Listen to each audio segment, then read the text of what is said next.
special child eh. O, mukhang special child itong ilang congressman natin eh, di ba? Alam mo, minsan, ang langaw, pag tumuntong sa kalabaw, ang feeling niya, mas malaki pa siya sa kalabaw. Ang trabaho namin po bilang congressman ay mag-propose lamang. Kami po ay kung mapagbibigyan, salamat. Kung hindi po kami mapagbibigyan, wala po tayo magagawa. Hindi, alam mo, Mocha, naglakihan ang ulo nito mga to eh. Ipakilala niyo naman sila nung nagsisimula pa yan. Oo. Hindi pa tapos sa kanyang eleksyon.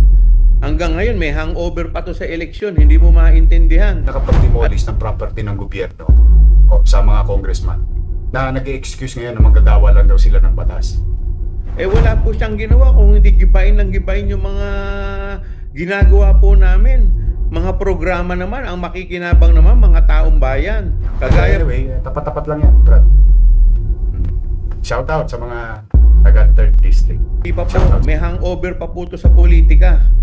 Kaya po hanggang ngayon kinokopya pa niya yung dating Pangulo, pamura-mura pa.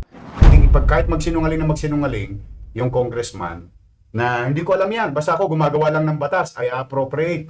Yan ang palusot ng congressman.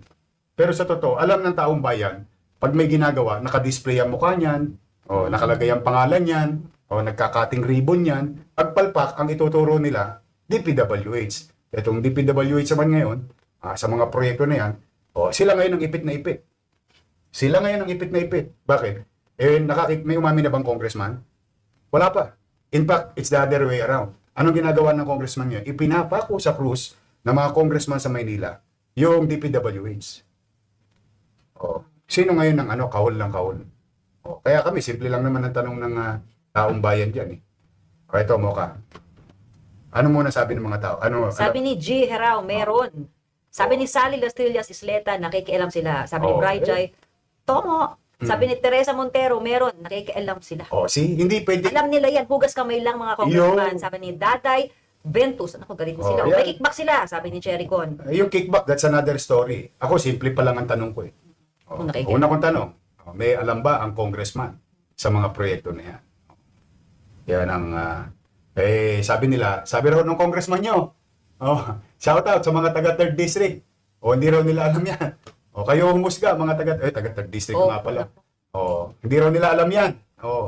Nako. Pero nung pagka binubuksan na yung barangay hall, ang 19 million, may picture-picture pa sila. Ay, naku. Di ba? Pangalan nila. Nakalantad yung mga pangalan nila doon. Meron pa nga ako nakita, mga barangay hall, may pangalan pa ng congressman. Ay, oo, malaki po. May initial eh. Di ilaw pa yun. Kaya, pagka ngayon, indulto, ang ipinapako sa krus, DPWH. Nauunawa nyo ng tao. Doon naniniwala ko. Kahit anong pagsisinungaling ng congressman, kahit anong pagtanggi o pagkubli ang congressman, yan, alam ng taong bayan yan. Ngayon, yung sinasabi mga kickback, hindi ko po alam yan. Kung talaga bang may kickback sila. Ayaw ko mag-akusa ng isang bagay na wala tayong napapatunayan. Pero ang katotohanan sa practice, nakikialam ang congressman. Alam ng taong bayan. Pangalawa ngayon, tanong ko naman. Shout out dyan, Mocha, sa mga manonood natin. Shout out yung mga nagpagawa ng bahay. 20 square meter, 30 square meter. Kahit malaki o kahit maliit. Basta mga nagpagawa ng bahay, shout out sa mga nanonood. Ito po ang tanong ko. Mga kababayan ko sa lungsod ng Maynila. Kahul daw kayo ng kahul eh. Alam ko yung chihuahua, yun yung maingay na aso, di ba? Yung Maliit pero na aso, maingay. Yun, alam ko, kahul ng kahul yun. Naglakihan ang ulo nito mga to eh. Ipakilala niyo naman sila nung nagsisimula pa yan. Oo. Iba talaga nagagawa ng kapangyarihan. Alam mo, minsan, ang langaw, pag tumuntong sa kalabaw, ang feeling niya, mas malaki pa siya sa kalabaw. Ganyan ang utak langaw. Ugaling langaw. Pero yan, nandiyan dyan yan. Basta tayo ginagalang natin sila lahat. Hindi po pwede lang na mamihasa sila na yung napapalusot nila nung araw. Wardi-wardi o siga-siga. Ngayon, nakahanap kayo ng katapat, iyakin naman kayo. Ako nga, minsan. Sana pag nag-imbestiga sila sa labas ng Kongreso. Para pagka libelous yung akusasyon nila. Kasi excuse nila dyan, nasa loob sila ng nasa hall, Congress sila. Kaya nila mang-api ng mga individual. But anyway, tapat-tapat lang yan, Brad. Shout out sa mga taga 3rd District. Shout out sa inyo. Kayo po ang humusga. Lalo dyan sa 3rd District, marami nag-a-apply dyan ng building permit. Sila, naalala nyo ba, na hirap kayo dati dito sa zoning. Zoning pa lang, ha? Bagsak na, ang tagal na. Pero ito, wala pang permit, gibaan na. Bakit? Kasi, pagawa ng congressman. Special child eh. Mukhang special child itong ilang congressman natin eh, di ba? So anyway, that's water under the bridge. We'll see. Tingnan natin if we mean business. I'll see you soon. Di ba? Wala na po kayo mabobola ngayon. Maiyakin. Kayo na nabisto eh. Dati kayo nang bibisto eh. Kayo yung kaul ng kaul. Ngayon kayo nabisto, umiiyak kayo na binubuli kayo. Hindi kayo binubuli. Ayaw nyo lang mabisto. Tapos ngayon, pag nabisto, tuturo mo DPWH. Kawawang DPWH. Ako nanonood ako nung Senate hearing. Ewan ko ano kaya reaksyon ng taong bayan sa Senate hearing. Unti-unti na nabibisto yung yung mga congressman. Mga naging contractor. Ang tawag, anong bagong word nila? Contractor.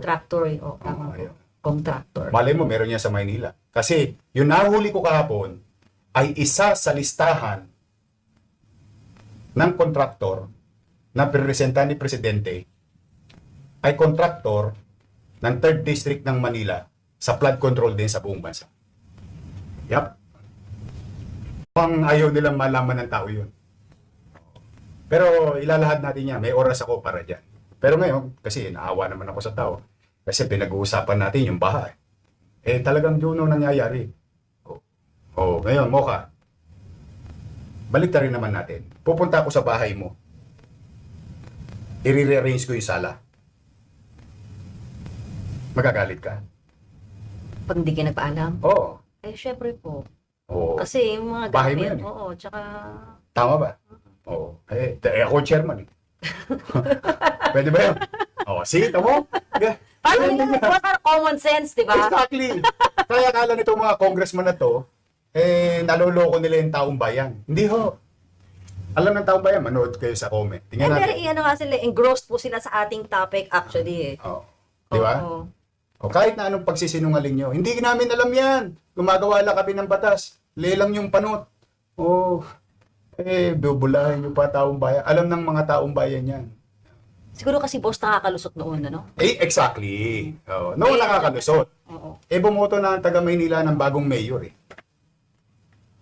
Yun yung katotohanan eh. Kasi nga hindi naging maganda ang naging nangyari sa lungsod ng Maynila. Noong nakialam na at pinayagan ng alkalde, ng mga congressman ay gawin ang gusto na lamang nilang gawin. Tingnan mo yung tennis court. Yung tennis court doon sa District 2. Ginawa nilang meeting area ay tennis court yun ng mga nagte-tennis doon. Diba? Kung hindi ako naging mayor, hindi pa mababawi yun para mabalik sa tao na gamit ng mga taga roon. Yung ba'y totoo? Shout out sa mga taga District 2. Alam ng mga taga District 2 yan. Araw-araw silang tinawag dyan eh. Diyan nagkaroon ng AKAP, Tupad, AIX. Yan yun eh. Alam mo mga taga District 2 yan. Ang ipinagpapasalamat ko lang sa taong bayan, Mocha, bagamat talamak ang bigayan ng AKAP, AIX, at Tupad nung nakaraang halalan. Yan, sa basketball court, yan sa District 2. Doon sa may tennis court na sinasabi ko. Sa Tutuban. Tapos yung nangyayari naalala mo yung na-iskandalo pa ng isang kandidatong mayor na live niya, yung bigayan sa San Andres Complex. At saka ginamit niya sa may what do you call this, sa may Ninoy Aquino Stadium. At saka doon sa Quiapo. May isang opisina ron. Bigayan ng bigay. Ang pinagpapasalamat ko lang sa tao, tumibay ang damdamin ng tao, hindi nagpatokso. Binigyan pa rin tayo ng pagkakataon, overwhelmingly. So ano ibig sabihin? Para bang sinasaad ng taong bayan, nabantayan mo kami. Ito po boss, paganda sinabi ni Airguard Pamilosa, gising na ang Batang Maynila. Yun ang ng tao dun. Yun ang statement ng tao. Bantayan mo kami. Pangalagaan mo kami. Kasi wala kaming kakayanang lumaban sa congressman. Yan ang statement ng ordinaryong batang Maynila. Ngayon, pag hindi natin ipupulis, hindi natin didisiplinahin at hindi natin aayusin, warde-warde na ang Maynila. Ulitin natin inaprobahan ko ba? Yung mga proyekto ng mga kalaban kong congressman, kasi yun ang gustong palabasin ni nung isang lawyer congressman. Inaprobahan ko ba? Inaprobahan ko. Alin ang hindi ko inaprobahan? Yung mga hindi po pwede. Yun ang ayaw nila. Kasi gusto nila silang masunod. Yan yun. Yan ang katotohanan dyan. Pero again, hayaan ko ang taong bayan ang humusga. Sino ang nagsasabi at sino talaga ang tapat at totoo? Tanong ko ngayon, kayo ba pag nagpapagawa ng bahay, kumukuha ba kayo ng permit? Yun ang tanong ko sa mga manonood. Tanungin natin kung ano ang sagot ng mga manonood. Kumukuha po ba kayo ng permit kapag kayo nagpapagawa ng bahay? Pag kayo nagpapademolish ng bahay, kumukuha ba kayo ng demolition permit? Pag kayo ba nagpapagawa ng bahay, kumukuha ba kayo ng building permit? Bakit sa inyo, maliit na lupa, maliit na bahay, dahil sa pagsisikap mo, pag-iipon mo, pagpupunyagi mo, o naayayos mo sarili mo, gusto mo maayos yung tahanan mo, kukuha ka ba ng permit mo ka? Opo, sabi ni Adam Richman ng Salasanding, dapat may permit. Dapat daw. Kailangan ba talagang may permit? Sabi ni Teresa Montero, yes po, from barangay to City Hall. Tama. Yan. Alam na alam nila. Alam na alam ng taong bayan. Ang tanong naman namin ngayon, paano kayo nakapag-demolish ng property ng gobyerno sa mga congressman na nag-excuse ngayon na manggagawa lang daw sila ng batas? Nabisto lang kasi kayo. Nabisto lang kayo. Kung hindi kayo nabisto, walang problema. Nabisto kayo, iyakin kayo. Kaya yan ang nangyayari. Pagka kayo makapag-akusa, wagas. Kami hindi nag-aakusa. Ayan. Bakit pag ang congressman na nagpapagawa? True, DPWH. Siya naman din na may sinabi, di ba? Inamin naman niya. Bakit walang pera? Pero yung batas kay Juan de la Cruz na nagpapagawa ng maliit na bahay, nire-require mag-permit. Ganon din yung batas sa mga paggawaing, lalo na yan, building. Dahil yan, pag may nangyaring masama dyan, na mananagot dyan, lokal na pamahalaan. Alam mo ka,